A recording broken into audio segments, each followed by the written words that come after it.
Mr. President, have you thought about a potential running mate if you were to win the nomination? I like not to think too much about that. You always do a little bit, but I really don't think it's time. I want to win. And, it's very interesting about running mates. When you get down to a vice president, they said, no, nobody's ever made that kind of a difference. It's still about the person that's going to be president. And it's an important decision. Are you leaning toward a woman? I like the concept, but we're going to pick the best person.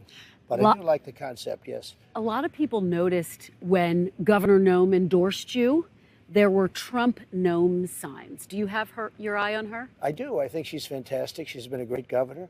She gave me a very full-throated endorsement, a beautiful endorsement, actually. And, it's been a very good state for me. And certainly she'd be one of the people I'd consider, or for something else maybe. But we have a lot of people. We have a lot of great people in the Republican Party.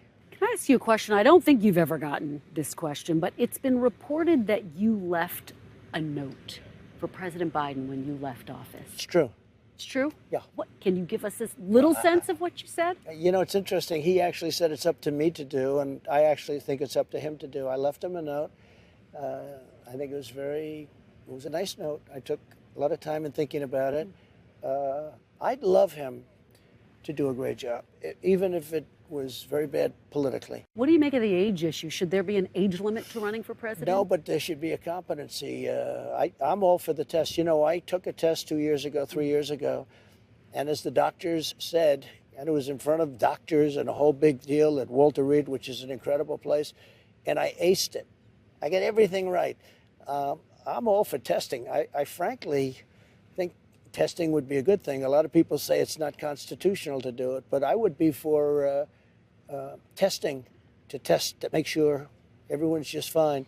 But a lot of people say that can't happen because of Constitution. What do you say to people who say it is time for a new generation of leaders? Well, it's always time for a new generation. But, some of the greatest world leaders have been in their 80s. I'm not anywhere very near 80, by the way. But and Biden's not too old. I don't think Biden's too old. But I think he's incompetent, and that's a bigger problem. I don't think 80 is old. I know people that are 89. I know a person 94, 95 who's 100%. Bernie Marcus. Take a look at Bernie Marcus, Home Depot. I mean, he has been amazing for so many years. He's 95 years old. It's really a level of competency, not the age. You will be in your 80s if you're reelected. Does that concern you at all? Well, I will be toward the end.